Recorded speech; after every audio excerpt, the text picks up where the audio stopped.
안녕하세요. 오늘도 사연살롱을 찾아주셔서 감사합니다. 얼마 뒤면 두 번째 결혼기념일을 맞게 되는 결혼 2년차 새댁이에요. 저희 부부는 맞벌이를 하는데요. 남편은 회사에 다니고 저는 집에서 프리랜서로 일을 하고 있어요. 왜 이런 말들이 있잖아요. 며느리 사랑은 시아버지다. 사위 사랑은 장모다. 저는 이 말에 100% 동의해요. 우리 집만 봐도 딱 그렇거든요. 저희 시아버님도 저를 친딸처럼 사랑해 주시지만 특히 저희 엄마는 제 남편을 친아들처럼 아주 끔찍히 생각하시거든요. 가끔은 제가 질투를 할 정도로요. 그럴 때마다 엄마는 이러세요. 나한테 우리 지훈이는 사위가 아니라 아들이야, 아들. 그러시면서 얼마나 제 남편을 챙기시는지 몰라요. 그런데 엄마의 이런 모습을 볼 때마다 저는 가슴 한켠이 짠해져요. 저희 엄마가 이러시는 데는 특별한 이유가 있거든요. 지금부터 그 이야기를 하려고 해요. 저는 어린 시절만 생각하면 아직도 악몽을 꿀 정도로 힘든 시절을 보냈어요. 저희 가족은 원래 4명이었어요. 엄마와 아빠, 그리고 제 위로 오빠가 하나 있었죠. 엄마는 20대 초반에 아빠와 결혼을 하셨고 바로 오빠를 낳으셨어요. 엄마가 아빠와 결혼한 데에는 이유가 있었어요. 바로 돈 때문이었죠. 엄마 친정이 너무 가난했거든요. 부모님의 결혼은 외할아버지 지인분이 다리를 놓아주셔서 가능했어요. 집안이 녹록하긴 한데 아들내미가 망나니라 어디 데려갈 사람이 없는 모양이야. 그래도 돈 있는 집이라 거기로 시집가면 돈 고생은 안 할 걸세. 딸한테 망나니 남편을 맺어주는 게 걸리긴 했지만 돈 걱정 안 하고 살 거란 말에 외할아버지는 혼사를 진행했어요. 엄마는 그렇게 팔려가듯 결혼하게 됐죠. 아빠는 소문 그대로 망나니였어요. 술을 물 마시듯 하고 돈도 펑펑 써댔죠. 친할아버지 회사에서 직원 타이틀 달고 어영부영 살면서 말이에요. 사치가 심하고 여자를 좋아해서 늘 다른 향수 냄새를 묻히고 집에 오셨대요. 그래도 시댁의 재력 하나 보고 참고 살아야겠다 했던 엄마는 나중에서야 뜻밖의 사실을 알게 되셨어요. 친할아버지가 운영하는 회사가 그렇게 기반이 탄탄하거나 이름이 있는 회사가 아니라는 거였죠. 살아남으려고 아등바등 해야 하는 그런 정도의 회사였던 거예요. 애초에 사랑이 없었으니까 그 사람이 여자를 만나고 다닌데도 그렇게 상처가 되지는 않았어. 그런데 아이를 가지니까 그게 또 달라지더라. 어찌됐건 애는 제대로 키워야 했으니까. 오빠를 임신한 엄마는 내 자식만큼은 남편과 다르게 바르게 키우리라 굳게 다짐하셨대요. 얼마 뒤 엄마는 오빠를 낳았고 본격적인 육아에 들어갔죠. 그리고 몇 년 뒤 둘째인 저를 임신하셨고 그때부터 삶이 달라지기 시작했대요. 제가 태어나기 얼마 전부터 친할아버지 회사 재정이 점점 안 좋아지더니 마침내 제가 태어나고 2달이 채 되지 않아 부도가 나버렸거든요. 친할아버지는 빚쟁이한테 쫓겨 자취를 감추셨고 저희 가족도 숨듯이 이사를 가야 했어요. 습하고 냄새 가득한 반지하방으로요. 어린 오빠와 태어난 지 얼마 안 된 저를 키우기에는 힘든 환경이었죠. 그래도 엄마는 포기하지 않고 저희 남매를 키우느라 고생을 많이 하셨어요. 하지만 아빠는 전혀 도와주지 않았어요. 돈도 못 벌고 상황은 힘든데도 술은 전보다 더 많이 마셨어요. 엄마는 그런 아빠가 당연히 못마땅했죠. 제발 무슨 일이든 좀 해봐요. 우리 애들 굶겨 죽일 작정이에요. 참다 못한 엄마의 호소에 돌아온 건 아빠의 손찌검 뿐이었어요. 너 지금 내가 돈 못 번다고 무시해? 하루가 멀다 하고 아빠는 엄마한테 손찌검을 했고 급기야 엄마와 저한테도 손을 대려고 했어요. 그럴 때마다 엄마는 몸으로 우리 남매를 막아섰고요. 오빠는 그런 아빠를 보면서 철이 일찍 들었어요. 자기도 어리면서 아기인 저를 돌보고 엄마 걱정을 했어요. 엄마는 능력 없는 아빠 대신 돈을 벌어야 했어요. 그래서 식당 일을 시작하셨죠. 엄마가 일을 나간 낮 시간엔 오빠와 저 둘이서 집을 지켰어요. 가끔은 엄마 부탁으로 이웃집 아줌마가 오셔서 저희를 돌봐주시기도 했어요. 아빠는 낮부터 술을 마시러 나가거나 일자리를 구하러 나간다는 핑계로 집을 비우셨어요. 그래서 저는 주로 오빠가 챙겨주었죠. 하루가 다르게 저와 오빠는 커가는데 아빠는 여전히 일자리도 구하지 않고 술은 마셨어요. 술 마실 돈이 부족하니 엄마와 오빠와 제게 화풀이를 하며 폭력을 행사하셨죠. 친할아버지한테는 연락이 끊긴 지 오래였고 엄마는 시댁과 딱히 연락할 마음도 없어 보였어요. 아빠가 저 모양이니 솔직히 시댁에 무슨 정이 있겠어요. 그러던 어느 날이었어요. 오빠 앞으로 취약 통지서가 날라왔어요. 그때까지도 아빠는 정신을 못 차리고 술독에 빠져 사셨죠. 그동안 참고 살아왔던 엄마는 결국 중대한 결정을 하게 되었어요. 아이들의 교육을 위해서라도 더 이상 아빠 곁에선 아이를 키울 수 없다는 게 엄마의 결론이었죠. 그리고 곧 실행에 옮기셨어요. 그날도 아빠는 술에 떡이 되어서는 코를 골며 잠에 빠져 있었죠. 엄마는 아빠 몰래 우리 남매를 조용히 깨워서 옷을 입혔어요. 엄마는 미리 싸놓은 짐가방을 들고 오빠와 제게 말했어요. 잘 들어. 이제부터 아빠랑 안 살 거야. 우리 남매는 고개를 끄덕였어요. 그리고는 엄마를 따라 나섰죠. 그날 엄마와 우리 남매는 터미널에서 버스를 탔어요. 어디로 가는지는 엄마만 알고 있었죠. 오빠와 저는 그저 엄마 손을 잡고 따라 나서기만 했을 뿐이니까요. 처음에는 외할머니 외할아버지가 계신 외갓집으로 가는 줄 알았어요. 왕래를 하진 않았지만 시골에 살고 계신다고 들었거든요. 그런데 엄마는 외갓집으로 가지 않았어요. 거기로 가봤자 우리 형편과 별반 다르지 않다고 하시더라고요. 우리가 간 곳은 엄마의 중학교 선생님 댁이었어요. 엄마는 선생님을 이모라고 불렀어요. 엄마는 공부를 잘했지만 집안 형편 때문에 고등학교에 진학하지 못했어요.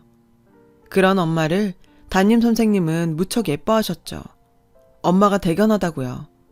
집에 불러 맛있는 것도 해주시고 엄마가 학교를 그만둘 때 눈물을 보이시면서 이러셨대요. 이제부터 선생님 말고 이모라고 불러.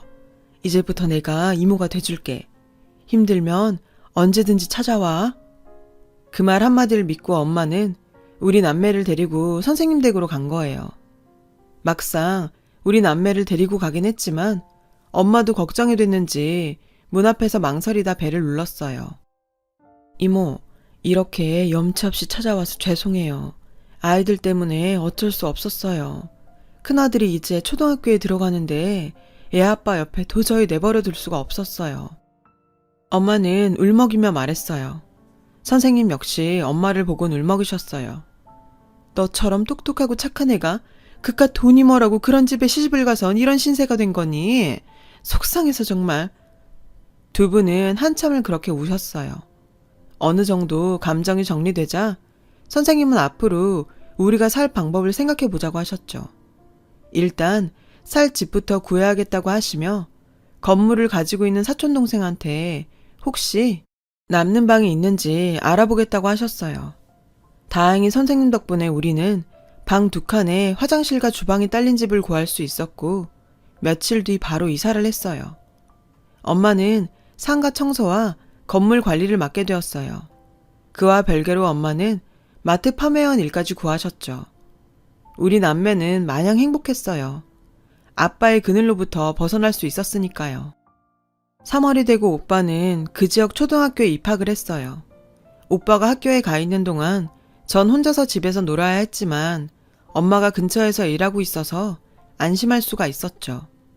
그렇게 우리 식구는 4명에서 3명으로 줄었지만 오히려 행복감은 곱절로 는 것 같았어요.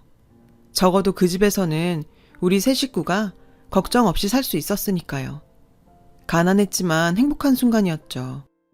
선생님께서는 음식도 가져다 주시고 엄마가 바쁠 땐 저희를 돌봐주셨어요. 제가 초등학교에 입학을 하고부터는 엄마는 더 많은 시간을 일을 할 수가 있어서 수입도 더 늘었고요. 오빠는 하루하루 더 어른스러워졌고 엄마를 닮아 그런가 공부도 잘했어요. 초등학교 6년 내내 모범생이었죠. 저도 오빠를 보고 자극을 받아서 공부를 열심히 했고요. 오빠는 중학교에 진학하고 나서부터 진로 고민을 했어요. 돈을 벌고 싶다고 하더라고요. 그래서 대학에 갈 생각이 없다고 했죠. 하지만 엄마는 생각이 달랐어요. 네가 정말 엄마를 생각한다면 당장 돈 벌 생각을 할 게 아니라 내 미래를 위해서 대학에 진학하는 게 맞아. 돈은 대학 졸업하고 벌어도 되잖니. 하지만 오빠의 의지는 확고했어요. 그 문제로 한동안 엄마와 오빠는 의견 충돌이 잦았고 중간에서 저는 이러지도 저러지도 못했죠. 솔직히 저도 오빠가 대학에 들어가기를 바랬어요. 오빠는 공부를 정말 잘했고 충분히 좋은 대학에 갈 수 있을 것 같았거든요. 내가 보기에도 아까웠는데 엄마는 오죽했겠어요. 하지만 오빠는 끝내 고집을 피웠죠. 엄마, 대학은 늦게라도 갈 수 있어. 돈부터 벌고 생활이 좀 안정되면 그때 다시 공부할게. 지금 이 상태에서 대학에 들어간다면 난 공부에 신경 쓸 수가 없을 것 같다고. 엄마가 하루 종일 일하면서 번 돈으로 어떻게 등록금을 내고 용돈을 써? 게다가 예원이 시집도 보내야지. 엄마도 이젠 고생 좀 그만하고, 응? 그러니 제발 대학 가란 소린 하지 마. 확고하게 결심을 굳힌 오빠의 모습에 엄마는 속상했지만 결국 오빠의 뜻을 따르기로 했어요. 오빠는 특성화 고등학교에 진학을 했고 재학 중에 자격증도 여러 개 땄어요. 그리고 고3이 되자 취업을 나가게 됐죠. 그렇게 첫 월급을 받은 날 오빠는 고기를 사와서 엄마와 제게 구워주었어요. 엄마는 그런 오빠를 대견해 하시면서도 한편으로는 미안해 하셨어요. 오빠가 20살이 되던 그해 저는 고등학생이 되었어요. 오빠는 제게 무조건 공부해서 대학에 들어가라고 하더군요. 전 당연히 싫다고 그랬죠. 대학에 가면 제가 아니라 공부 잘하는 오빠가 가야 한다고 생각했으니까요. 하지만 오빠는 단호했어요. 자신은 언제든 대학에 합격할 자신이 있으니 걱정 말라면서요. 하는 수 없이 전 오빠 말을 듣기로 했고 그날부터 정말 죽어라 공부를 했어요. 열심히 하다 보니 중학교 때보다도 성적이 많이 올랐고 그런 제 성적표를 보며 엄마와 오빠는 기뻐했어요. 그렇게 우리 가족은 하루하루 각자의 위치에서 열심히 살아갔어요. 하지만 얼마 뒤 우리 가족에게는 생각지도 못한 슬픔이 닥쳤어요. 바로 오빠의 죽음이었죠. 그날은 원래 휴무날이었지만 오빠는 전날 하던 일을 마무리한다며 늦은 출근을 했고 회사 근처 도로에서 음주운전 차량에 치이고 말았죠. 당시 가해자는 만취 상태였어요. 엄마와 제가 응급실에 도착했을 때 오빠는 심폐소생술을 받고 있었어요. 엄마와 저는 울면서 오빠가 제발 살아나기를 기도했지만 오빠는 끝내 숨을 거두고 말았어요. 의사가 사망 선고를 내리는데도 저는 오빠가 죽었다는 사실을 받아들일 수 없었어요.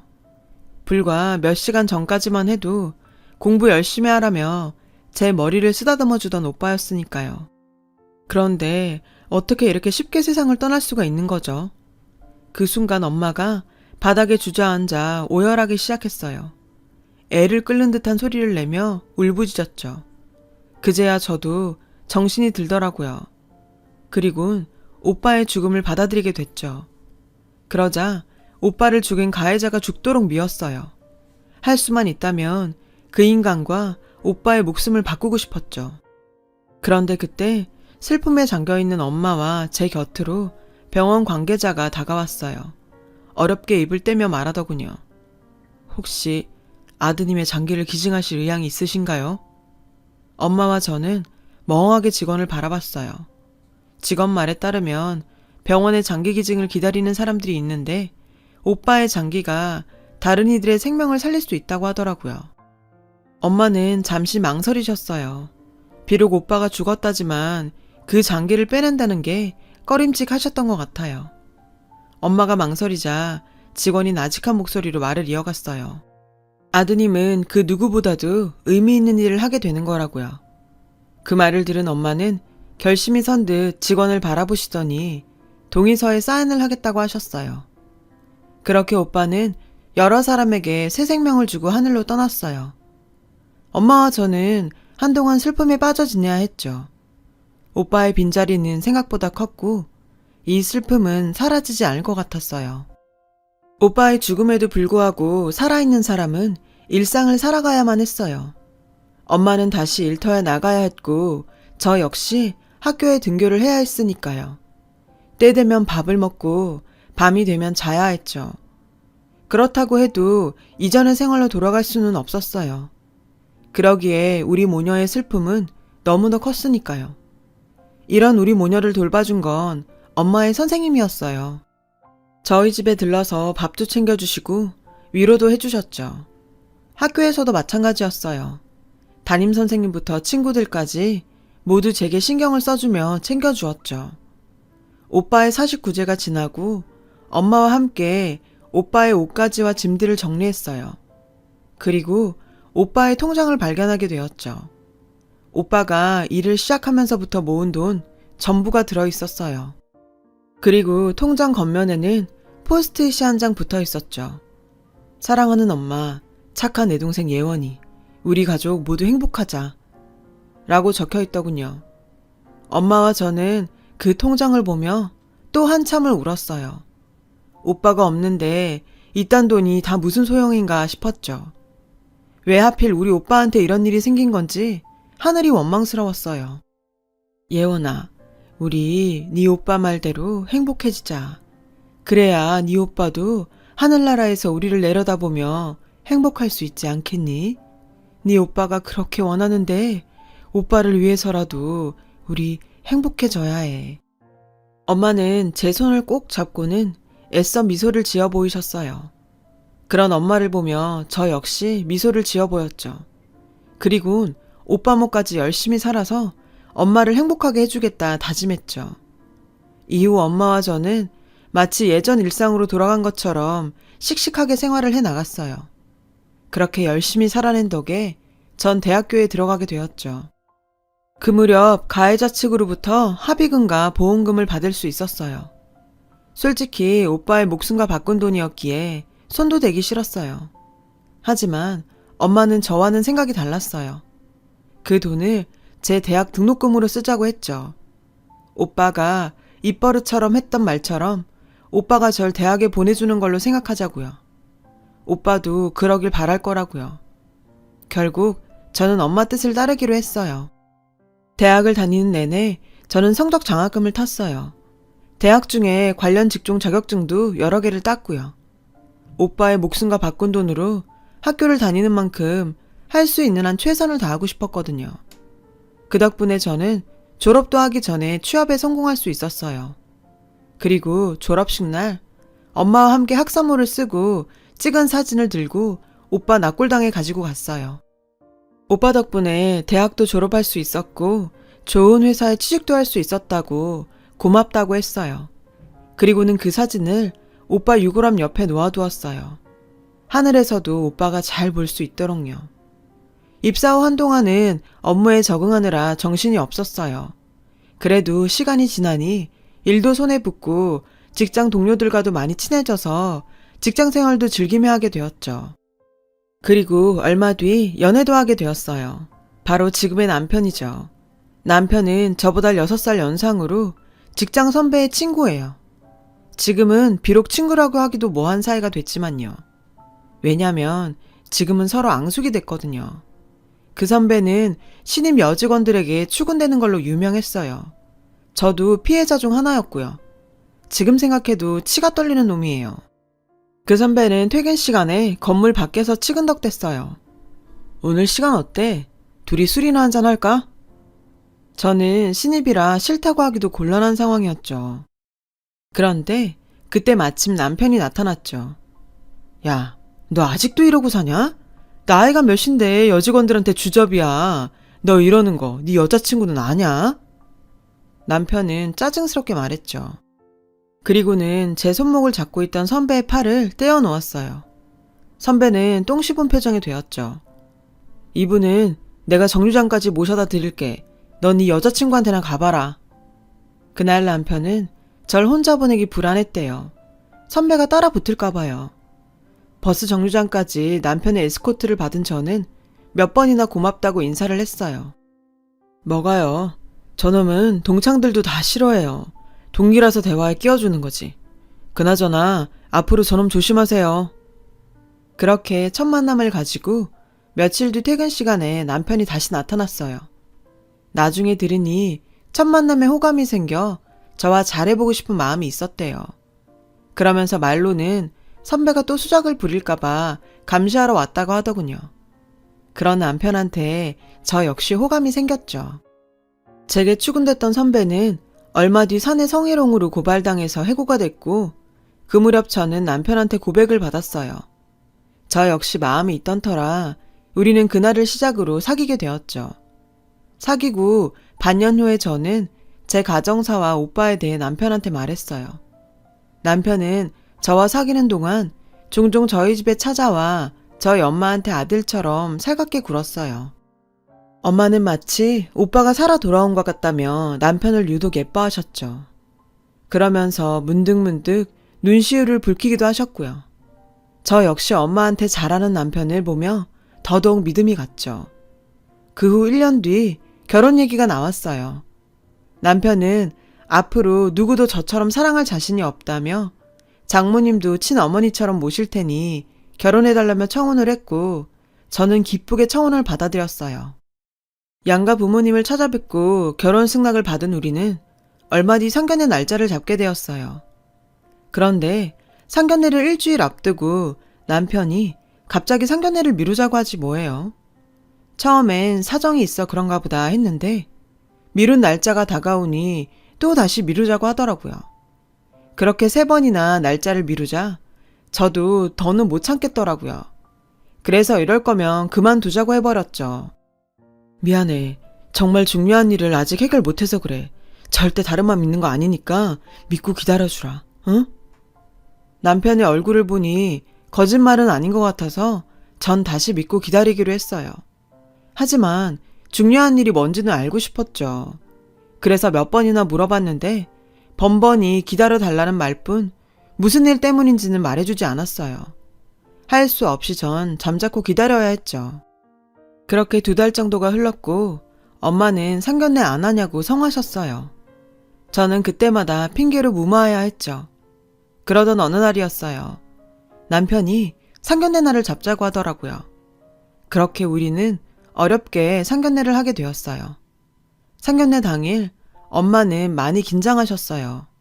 남편과 빨리 결혼했으면 하셔서 상견례도 기다리셨는데 막상 닥치니 아무래도 엄마와 저 단 둘이 나가는 게 마음에 걸리셨던 모양이었죠. 저는 그런 엄마를 달래서 상견례 장소인 한정식집으로 향했어요. 엄마와 저는 잔뜩 긴장한 얼굴로 룸으로 들어갔어요. 남편과 시댁 식구들이 먼저 와 있더군요. 저희는 늦어서 죄송하다고 인사를 하고 자리에 앉으려는데 글쎄 남편이 저희 엄마한테 큰 절을 올리지 뭐예요. 엄마는 당황하시며 이러지 말라고 남편을 일으켜 세우라고 하셨어요. 그런데 그 순간 시부모님과 시동생까지 다가와 저희 엄마한테 고개 숙여 인사를 하더라고요. 도대체 무슨 일인가 싶었죠. 오빠, 왜 그래? 지금 뭐 하는 거야? 어머님, 아버님, 왜 이러세요? 제가 당황해서 허둥지둥 하는데 그때 남편이 고개를 들었어요. 남편의 얼굴은 눈물 범벅이었죠. 어머니, 늦게 알아서 죄송합니다. 정말 죄송해요. 영문도 모르고 사과를 받으신 엄마는 당황한 표정으로 도대체 무슨 소리를 하는 거냐고 남편한테 물었어요. 그러자 시어머니께서 다가와 저희 엄마 손을 꼭 잡으시더니 그러시는 거예요. 사부인, 얼마나 마음이 아프셨어요. 부모된 입장에서 쉽지 않은 결정이셨을 텐데 저희는 죄송스럽고 감사한 마음뿐이에요. 정말 큰 신세를 졌습니다. 시어머니는 울먹이며 말씀하셨어요. 그때까지만 해도 엄마와 저는 이게 무슨 소린가 싶었어요. 그런데 남편이 다가와 저희 엄마 손을 자기 가슴에 대며 하는 얘기를 듣고 그제야 전말을 알게 되었죠. 어머님, 들리세요? 아드님 심장이 뛰는 소리가요. 어머님께서 장기 기증을 해주신 덕분에 제가 살 수 있었습니다. 형님 덕분에 이렇게 예원이를 만날 수 있었고 어머님 사위가 될 수 있었어요. 순간 엄마는 다리에 힘이 풀렸는지 휘청하셨어요. 그리고는 눈물을 흘리시며 남편을 끌어안으셨어요. 한참이나 남편을 끌어안은 채 눈물을 흘리시며 남편의 등을 쓸어주셨죠. 생각지도 못했던 상황에 저는 아무 말도 할 수 없었어요. 그저 눈물만 흘릴 뿐이었죠. 오빠의 심장을 이식받은 남자를 만나 사랑에 빠지게 될 줄 누가 알았겠어요. 저희 엄마가 어느 정도 진정이 되자 아버님이 상황을 설명해 주셨어요. 얘가 어릴 때부터 심장이 안 좋았는데 20대 초반 무렵에 이식수술 외에는 방법이 없는 상황까지 갔었습니다. 대기자 명단에 올려놓기는 했지만 심장은 기증자가 쉽게 나오지 않는 터라 저는 그때 몇 자리까지 알아봤었지요. 그런데 아드님이 심장을 기증해 주시는 바람에 저희 아들이 살 수 있었습니다. 남편은 결혼에 앞서 심장을 기증해준 장기 기증자 유가족을 만나 감사 인사를 드리려고 센터를 찾아갔지만 기증자 유가족의 정보를 알려줄 수는 없다는 답변을 들었대요. 몇 번이나 찾아가 사정을 했음에도 거절을 당하자 결국 업체를 통해 수소문할 수밖에 없었고 그마저도 번번이 유가족을 찾는데 실패해 상견례를 미룰 수밖에 없었다고 했어요. 그러다 얼마 전 업체로부터 장기 기증자 유가족을 찾았다는 연락을 받았고 이름과 주소지를 보고는 자신에게 심장을 기증해준 사람이 제 오빠라는 사실을 알고 놀랐다더군요. 남편한테 그 사실을 전해들은 시부모님도 놀라기는 마찬가지였대요. 정말 하늘이 정해준 인연이 아니고서는 어떻게 이런 일이 있을 수 있냐고 하셨다네요. 사부인, 이 모든 게 하늘에서 아드님이 두 사람을 이어준 덕분 아니겠어요? 그러지 않고서야 어떻게 이런 일이 있습니까? 그래서 말입니다만 따님 걱정은 하지 마십시오. 예원이는 저희가 친딸처럼 마음을 다해 잘 돌보겠습니다.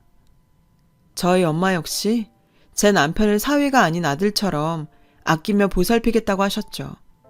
그렇게 우리 부부는 양가의 아들과 딸이 되어 결혼식을 올릴 수 있었어요. 저는 요즘도 가끔 남편의 심장 위로 손을 올려보곤 해요. 눈을 감고 심장 소리를 들으면 꼭 오빠가 내 곁에 있는 것 같거든요. 저는 우리 두 사람을 이어준 오빠를 생각해서라도 평생 남편을 아끼고 사랑하며 살아갈 생각이에요. 오빠가 제 옆에서 늘 저를 지켜보고 있다고 믿으면서요. 어떤 인연을 언제 만날지 모르는 이 세상에서 제 사연을 들어주신 분들과도 좋은 인연이라고 믿습니다. 그래서 여러분 모두 정말 행복하셨으면 해요. 감사합니다. 여러분, 사연 댓글에 응원과 현명한 조언 부탁드려요. 좋아요와 구독은 저에게 큰 힘이 됩니다. 오늘도 좋은 일 가득하세요.